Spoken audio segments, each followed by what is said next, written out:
Bom dia, companheiros presentes. Bom dia, companheiros de casa também. Iniciamos agora nossa atividade de domingo. Vamos ouvir a nossa irmãzinha querida, a Beth, que nos falará das verdades eternas. E vamos aqui, então, nos serenando agora. Vamos mentalizar Jesus, agradecendo ele a bênção da vida, do trabalho e do aprendizado. Vamos agradecer a Jesus também pelos nossos lares acolhedores e seguros, pelos nossos familiares. E peçamos ao mestre amigo a sua bênção para nossa atividade que propusemos realizar. Pedimos a bênção também ao mestre pelos nossos irmãozinhos que necessitam da prece na caixa de vibração. Peçamos ao mestre Jesus que nos acalma, nos acerena e nos pacifica. E que assim seja, que assim seja. Por favor.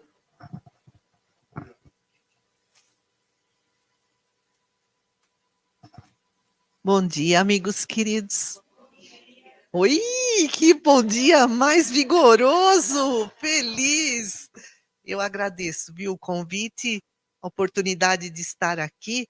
E a gente vai falar sobre a força do pensamento. Vocês acham que o nosso pensamento, o conteúdo do nosso pensamento, eu escutei ao longe, né, aqui a preparação de hoje, que falava justamente, né, sobre a qualidade do nosso pensamento. Interfere no ambiente, interfere na nossa saúde, interfere nas outras pessoas, mais do que a gente pensa, porque a gente vê o físico, né, o material. Eu não vejo, mas não sei se alguém aqui tem a clarividência de ver as energias, mas se a gente pudesse ver, né, essa rede de pensamentos que emanamos e que forma a psicosfera, né, que é a somatória de todos os pensamentos aqui, existe uma psicosfera, pensamento de cada um de nós, que tem cor, inclusive, porque são de diferentes frequências vibratórias, e dos desencarnados e mais, a sintonia, né? Porque os semelhantes se atraem. Então, se a gente parasse para pensar nisso, se a gente visse todas essas energias, com certeza nós cuidaríamos um pouco mais da forma como pensamos. Então, o que a gente vai trazer aqui é um pouquinho sobre o que a doutrina espírita nos fala e o que a psicologia nos fala. Que a psicologia também estuda esse assunto de uma forma bastante eficiente. Bom, então, aqui a psicosfera é formada não só pelos nossos pensamentos, de tudo que nós estamos pensando aqui, mas pelos nossos sentimentos também. Porque o sentimento é consciente. A gente escolhe o sentimento. A emoção não. A emoção vem lá do fundo da alma, do inconsciente, brota. Mas a forma como a gente gerencia essa emoção, ela se transforma em sentimento. Raiva, por exemplo, é uma emoção. Faz parte, assim, do nosso processo de autodefesa. Eu tô com raiva de um leão que vem vindo e vai me comer, então eu vou fugir. É para eu tomar uma atitude. A raiva é para isso que serve, é um alerta.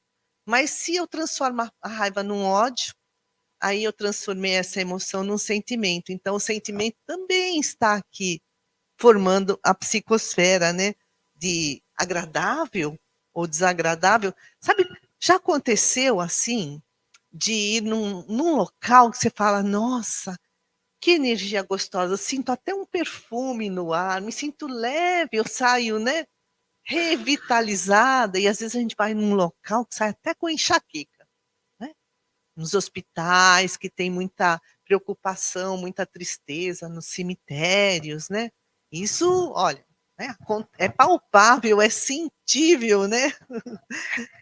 Bom, olha o que nos diz Eurípides Kuhn, que é um escritor espírita, falando da psicosfera terrestre. É um livro chamado Psicosfera Terrestre. Que essa psicosfera, que é formada pelo que estamos pensando, pelo que já pensamos, né?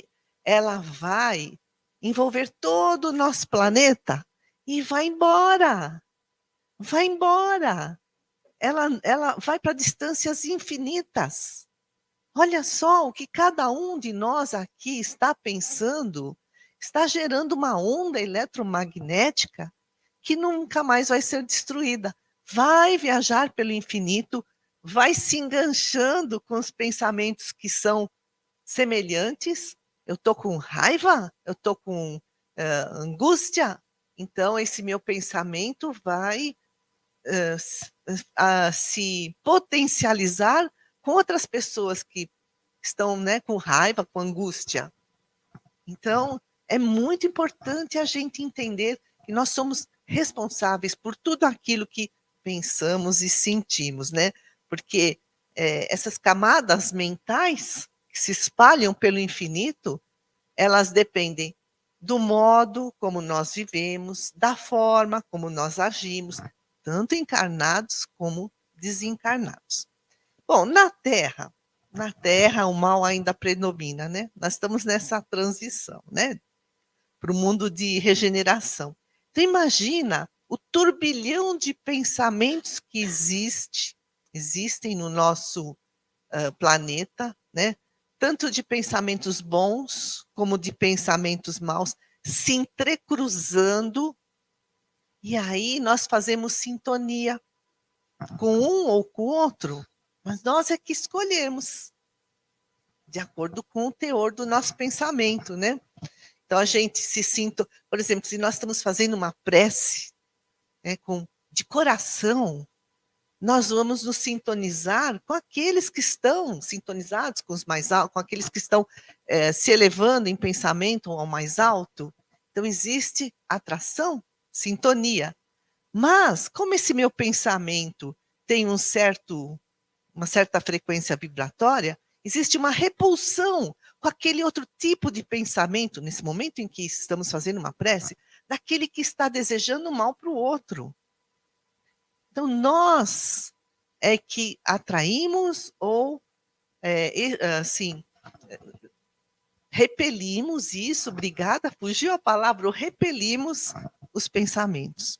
Aí depende, né, da nossa vontade, da nossa lucidez, estarmos atentos a nós mesmos, né? Então, maus pensamentos, inveja, intolerância, ciúme, ganância, vão atrair espíritos que pensam desse jeito.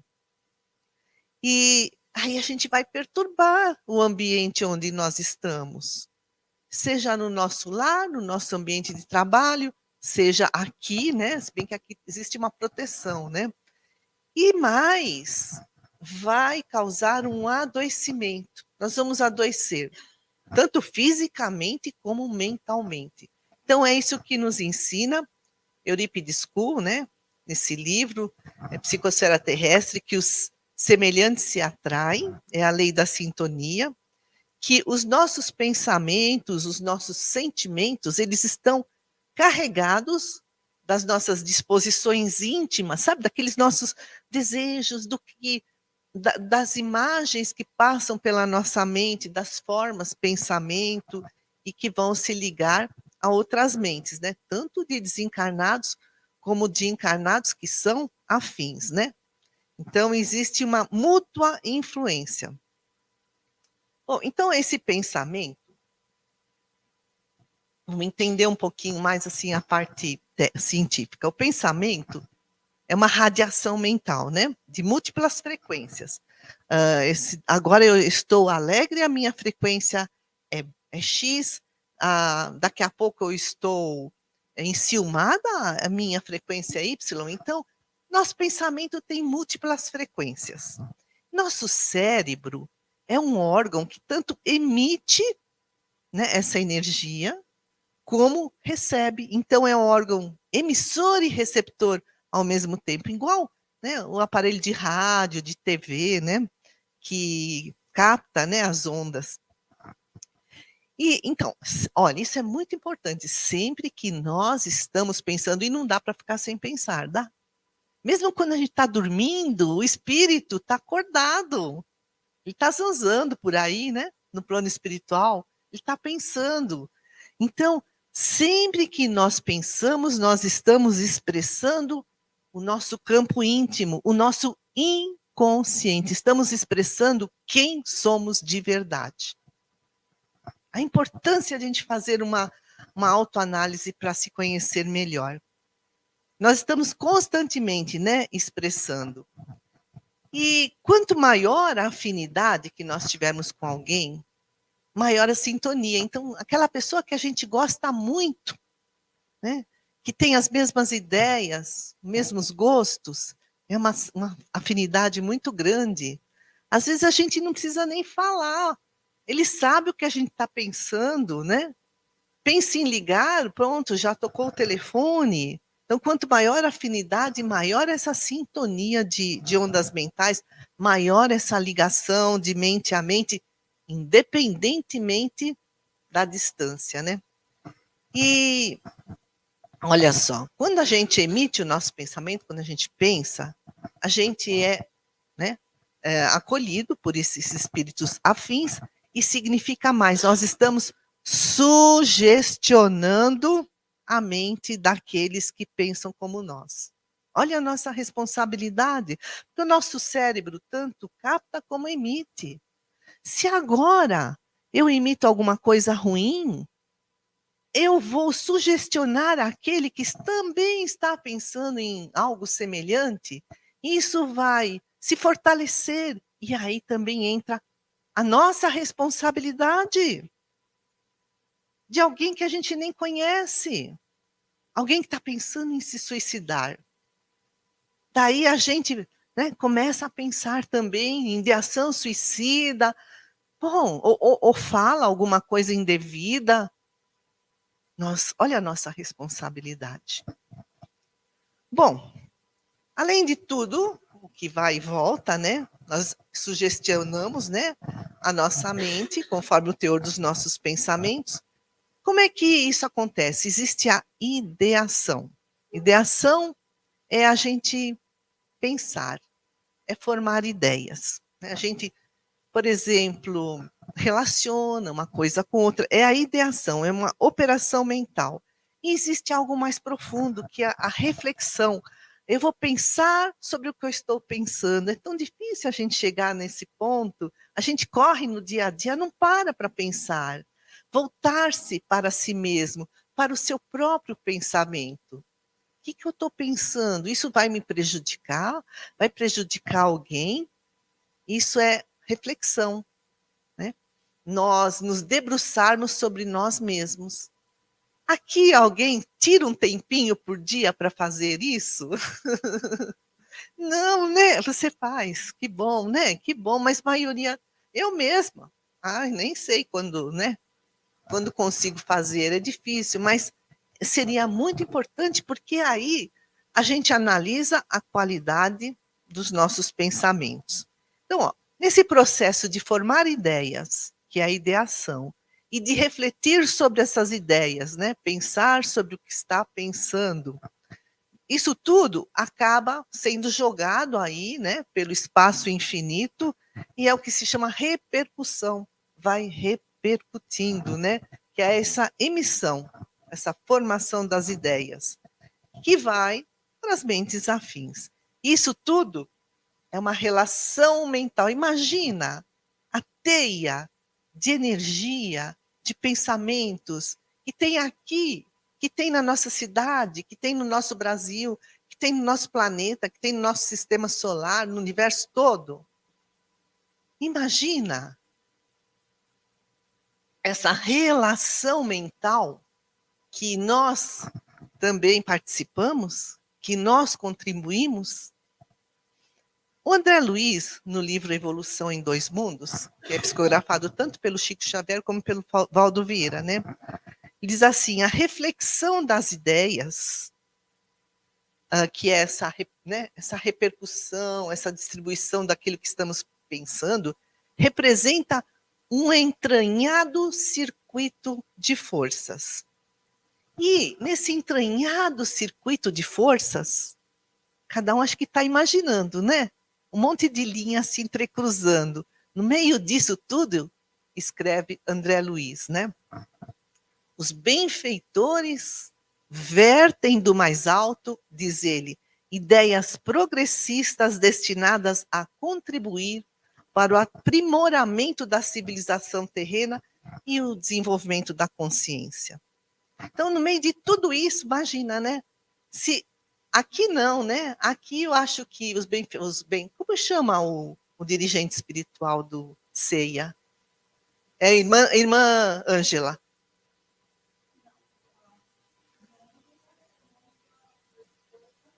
Ah, hã? Então, o cacique Tibiriçá e o padre Germano. Diz aqui André Luiz, eles vertem do mais alto essas ideias voltadas ao bem. Ele fala ideias progressistas para o nosso progresso espiritual, né? Mas imaginem fora daqui, como os benfeitores espirituais devem ter um trabalhão danado num ambiente, né, conturbado. Se uma família é toda desestruturada, aquele, né, que está voltado ao caminho do mal. Por esse motivo, pode-se dizer, né, diz André Luiz, que do ponto de vista espiritual ninguém está só. Não importa que a gente está sozinho em casa, não importa, a gente está conectado mentalmente, né, com esse número infinito de outras mentes que pensam igual a nós, pelo espaço infinito, e diante de tudo isso ainda nós temos o nosso anjo da guarda, o nosso mentor, que vertem, né, essas ideias voltadas ao bem, ao nosso progresso espiritual, à nossa renovação interior. Então, isso é o que nos fala a doutrina espírita. E o que nos ensina a psicologia sobre a força do pensamento. Não fala nada diferente do que o espiritismo nos ensina. Na década de 1960, um psiquiatra e psicólogo americano, Aaron Tenkin Beck, ele acreditava que as pessoas que tinham depressão, a causa disso era uma raiva voltada contra si mesmo. Isso foi o que o Freud, né, defendeu lá no começo do século XX. E aí o Beck, ele pensou assim, bom, então eu vou fazer, né, uma experiência para comprovar toda essa teoria de Freud de que a depressão é uma raiva que a pessoa tem de si mesma. Ele entrevistou, analisou milhares de pessoas com depressão em 1960 e ele observou que as pessoas que tinham depressão se sentiam derrotadas, se sentiam fracassadas, tinham uma visão negativa tanto de si como dos outros, não confiavam nos outros, como uma visão negativa do futuro, né? Porque achavam que o futuro era incerto. E isso tudo criava ansiedade, depressão, outros transtornos mentais, né? E, infelizmente, até suicídio. E também, né, as pessoas, né, nesse estado de visão negativa também passavam por problemas de relacionamento, né? Assim, hostilidade, violência. E o Beck observou que, assim, esse achar-se incapaz, achar-se derrotado, não era o que acontecia na realidade. Essas pessoas estavam tendo uma leitura distorcida da realidade. Elas achavam isso, que elas eram incapazes, que elas eram fracassadas, que elas eram derrotadas por conta dessa visão negativa, desse pessimismo, mas na realidade não era isso que estava acontecendo. E ele fala, esse acreditar-se menos do que os outros, ou menos do que se é capaz, ele deu o nome de crença disfuncional. Crença, né? Eu acredito que eu não vou conseguir, não vou nem tentar, né? Disfuncional, porque atrapalha a nossa vida, atrapalha os projetos, atrapalham os relacionamentos. E aí, Hermance Dufour, que é uma benfeitora espiritual, autora, né, de muitos livros, e a Joana de Ângeles também, né? Elas falam em crença limitante, mas que na psicologia dá-se o nome de crença disfuncional, mas é a mesma coisa. tanto Joana de Ângeles, como Hermance Dufour, como Aaron Beck, falam, né, desse problema que é essa crença limitante, essa crença disfuncional, que torna a nossa vida assim difícil, né, de funcionar.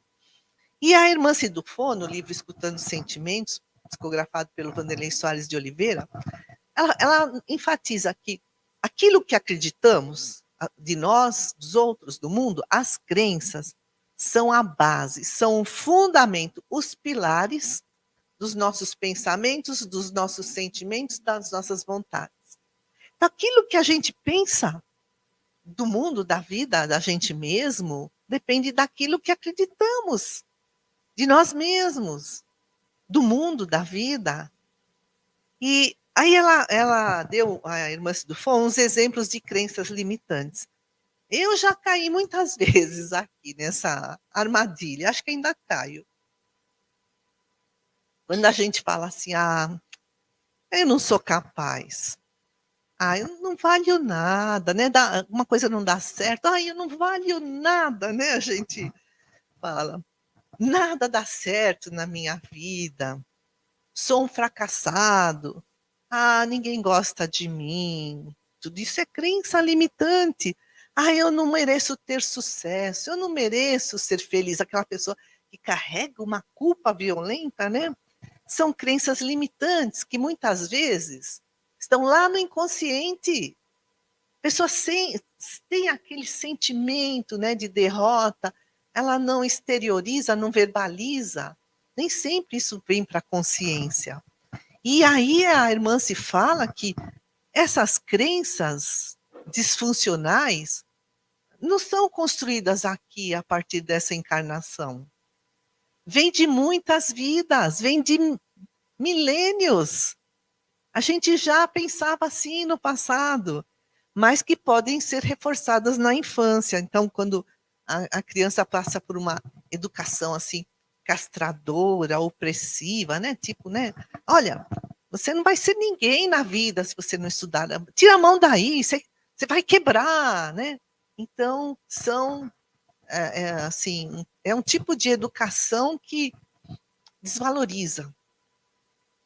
E a Joana de Ângeles, no livro Autodescobrimento, Uma Busca Interior, ela fala a mesma coisa que a irmã Dufour, que a gente traz heranças de outras encarnações e a gente pode sofrer essas castrações domésticas, essa educação, né, inadequada. Os pais não fazem por maldade, fazem por ignorância.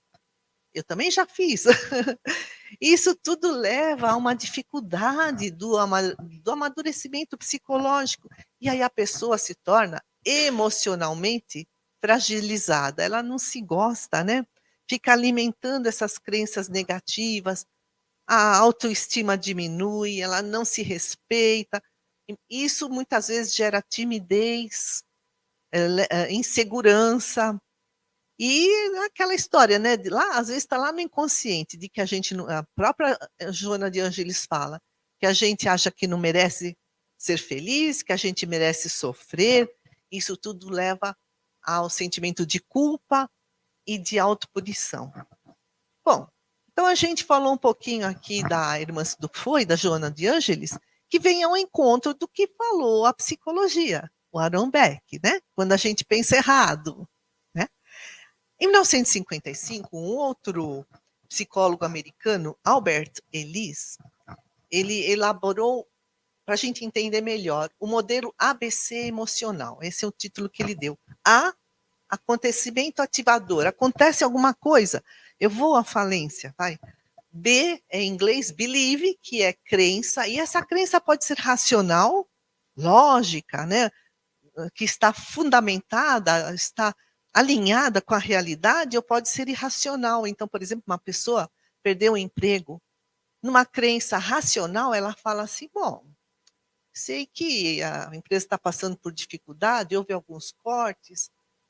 Também, né? Pode ser que eu não tenha colaborado muito para o meu sucesso profissional, mas não faz mal, Foi um aprendizado, eu vou conseguir um novo emprego, eu acredito em mim. Aí o outro que tem uma crença disfuncional, ele pensa assim, sabe por que eu fui mandado embora? Tudo perseguição do chefe. Puxaram o meu tapete, olha que injustiça. E agora, como é que vai ser da minha vida? Onde eu vou arranjar um emprego igual esse? Nunca mais, né? Então, o believe, que é a crença, né? Que assim, foi um start de um acontecimento ativador. E aí ele fala, o Albert Ellis, as crenças irracionais geralmente são pouco lógicas, não são baseadas na evidência, são exageradas, extremistas ou excessivamente exigentes. Será que a gente já foi assim alguma vez na vida, ou de vez em quando a gente é? Se exige demais, dá uma coisa errada, a gente fica se culpando. Né?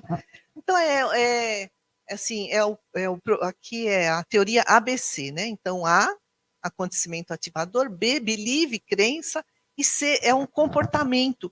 Então, aconteceu uma coisa ruim na minha vida, aí eu vou, assim, alimentar uma crença que seja racional, adequada, ou que seja irracional, ilógica, fora da realidade.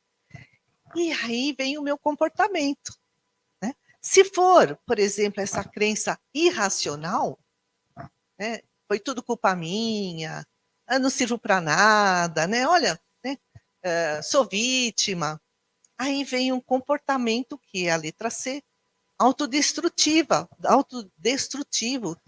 Tem gente que, diante, né, dessas situações difíceis da vida, entrou no vício, né, nas drogas, ou então se tornam violentos e, infelizmente, às vezes até se suicidam, né? A gente ouve até casos, né? Por que? Sabe o que é? A empresa faliu, é porque o casamento não deu certo, né? O Setembro Amarelo foi agora, né? Então, é importante a gente falar da valorização da vida. Bom, e aí o que a gente faz? Para a gente não ficar com esses pensamentos ruins, que atrapalham tanto, né, a nossa vida, que nos levam para esses comportamentos destrutivos. O que a gente faz? Aí o Albert Eli, ele fala assim, é preciso tornar essas crenças limitantes, irracionais, que não condizem com a realidade, que são disfuncionais, é preciso tomar consciência delas. Puxa vida, eu estou pensando, né, de mim que eu sou uma fracassada, tomei consciência. Submetê-la à evidência dos fatos da realidade. Mas será que eu sou mesmo uma fracassada? Olha, nesse aspecto não deu certo.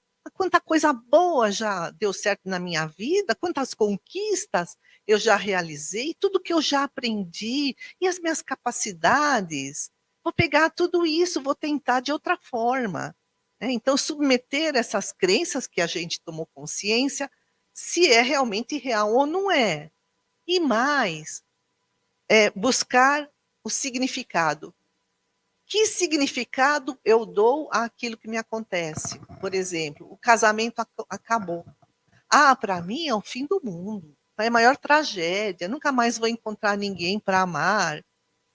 Ou um outro significado. Bom, foi um grande aprendizado. Nessa encarnação a gente, né, encontra as pessoas e ninguém é obrigado a ficar junto com o outro até o resto da vida. Cada um tem seu livre-arbítrio. Né? Então, que significado nós damos às dificuldades da nossa vida? Aí aqui o Aaron Beck e o Albert Ellis, os dois, depois eles, né, se uniram e escreveram alguns livros, e eles dão alguns exemplos de crenças limitantes. Vamos ver se a gente já caiu numa delas? É fazer um check-up, um checklist, né? Ó, catastrofização. Tipo assim, vai dar tudo errado, não sei, né? Comigo o pior sempre acontece. É aquela, né? Ver um futuro assim tão negativo, né? Emocionalização. Eu sinto que ele não gosta de mim. Como é que ele sente o que o outro está sentindo?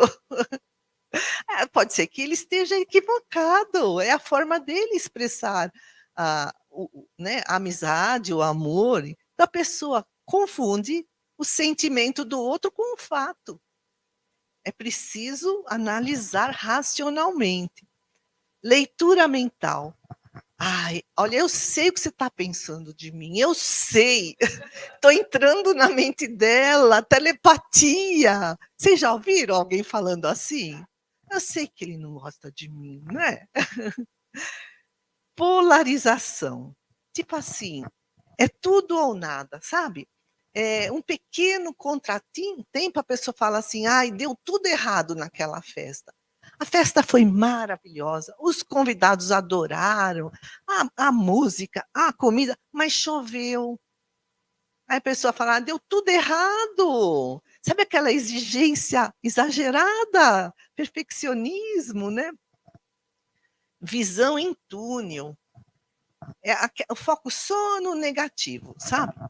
E as pessoas que estão com ideação suicida, elas estão no DDDI, conforme os psiquiatras, a Associação Brasileira de Psiquiatria, os médicos, né?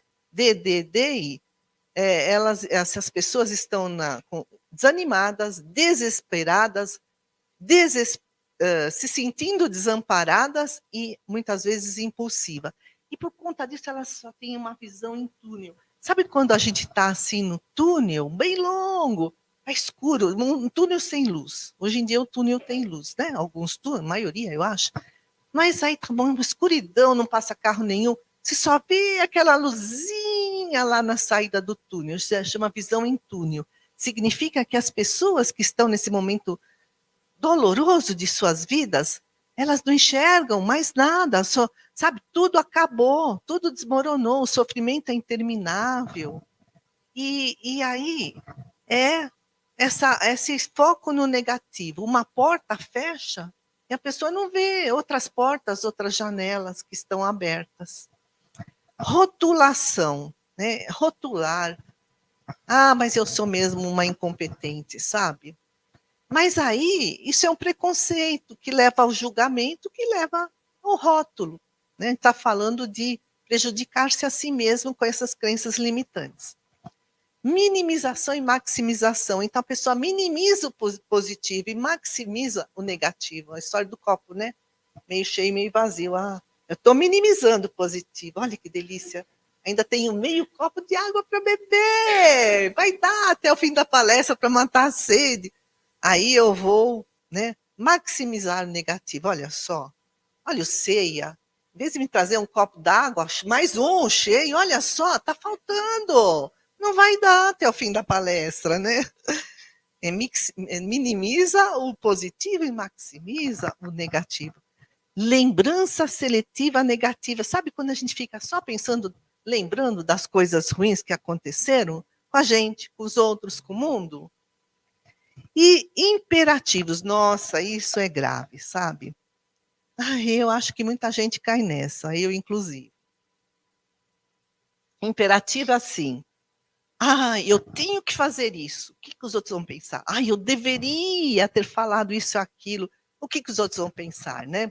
São os imperativos. Só que assim, quando a gente está nessa autoexigência muito grande, surgem relações de possessividade. Então, por exemplo, outro fala para mim, não, mas você tem que ir por ali. Ou de submissão. Eu tenho que agradar os outros, né? E aí, falando nisso, porque esses imperativos é o tal da tirania dos deveres que são de fora e que nem sempre condizem com as nossas necessidades. Aí eu trouxe uma outra psicanalista alemã, Karen Horney, ela viveu no século XIX e XX, que ela fala da tirania dos deveres, né? Ela fala assim que os meios sociais não saudáveis, que ela deu o nome de tóxicos, né, criam nos indivíduos sistemas de crenças não saudáveis, que essas crenças limitantes, né, que impedem as pessoas de concretizar seus potenciais mais elevados. O filho está doido para ser, né, um dançarino, ele tem o dom, ele nasceu para isso. Aí o pai e a mãe falam, não, imagina, isso não é profissão, não. Você vai ter que ser um médico, um advogado, um engenheiro, né? E aí os seus potenciais mais elevados ficam lá, adormecidos, né? É preciso reconhecer, diz a Karen Horney, quando nós não estamos agindo com base nas nossas crenças, da nossa alma, sabe? Do nosso eu maior, mas quando nós somos induzidos pelas crenças que muitas vezes internalizamos desde a infância, né? A partir do ambiente onde vivemos, desse ambiente tóxico, né? Então, essas crenças acabam atuando como deveres. Eu devo obter reconhecimento e poder, eu devo, senão não vou ter sucesso na vida.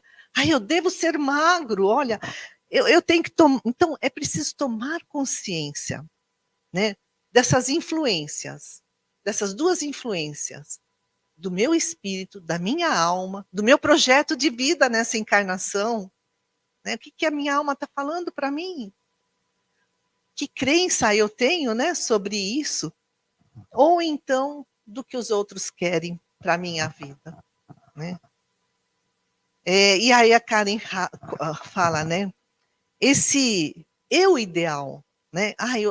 É o que os outros acham que eu deveria ser. É uma idealização que luta para cumprir esses deveres que vêm de fora, que muitas vezes são ideias inadequadas ao nosso verdadeiro eu, vai criar um terceiro eu, um eu infeliz, um eu desprezado. É difícil a gente fugir da pressão do meio externo, viu? Desde criança a gente está mergulhado nisso. Por isso é tomar consciência dessas nossas crenças, né? E a irmã Cidufo, então, também reforça o que diz Karen Horney. É mais confortável ser orientado, ter respostas prontas para as nossas dúvidas e angústias, né? Pedir para que alguém nos indique a escolha mais acertada, que aí a gente fica, né? A culpa não é minha, né? Foi ele que me indicou. É mais cômodo a gente se ajustar aos julgamentos dos outros do que acreditar nos nossos ideais, nos nossos sentimentos, diz a irmã Dufour, né? Isso é acomodação, é ficar na mesmice, é ficar retido na zona de conforto. E aí, só para finalizar, né?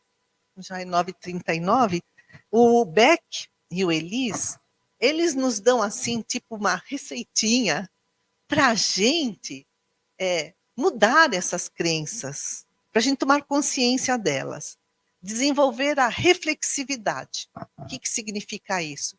Sabe, quando dá um tempinho, a gente mergulhar na gente mesmo, buscar assim, pensar profundamente, pensamentos profundos, lentos, de autoanálise, sobre a nossa vida, o nosso modo de viver, os nossos projetos, os nossos sonhos. Então, desenvolver essa reflexividade, né? Olhar-se para dentro de si com atenção, com carinho, com respeito, com amor, e aí perceber, tomar consciência de pensamentos que são automáticos, que acabam se tornando assim hábitos mentais negativos, crenças que vêm lá do inconsciente. A pessoa está tão acostumada a pensar sempre daquele jeito que virou automático, né? E a partir de então, fazer um questionamento socrático, como Sócrates, né, que dizia, conhece-te a ti mesmo. Então, depois que nós identificamos esses pensamentos automáticos, nossa, toda vez que dá uma coisa errada na minha vida, eu me desprezo, eu acho que eu não sou capaz, acaba se tornando algo automatizado.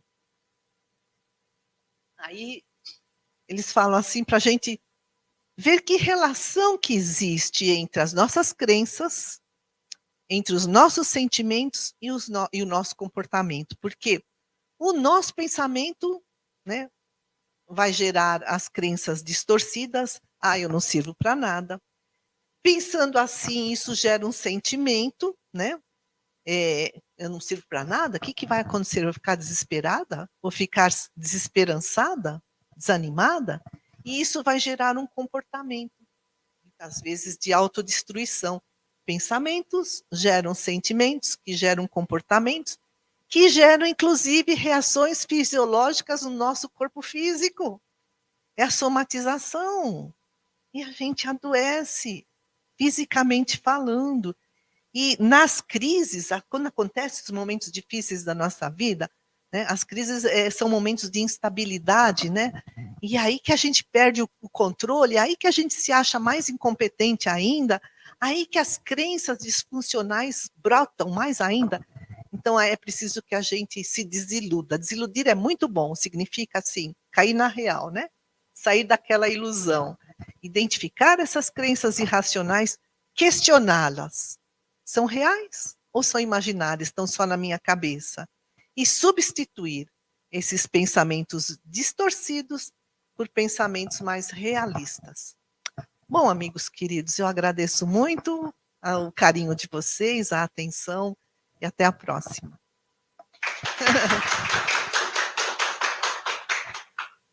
Ó, e ainda sobrou água, viu?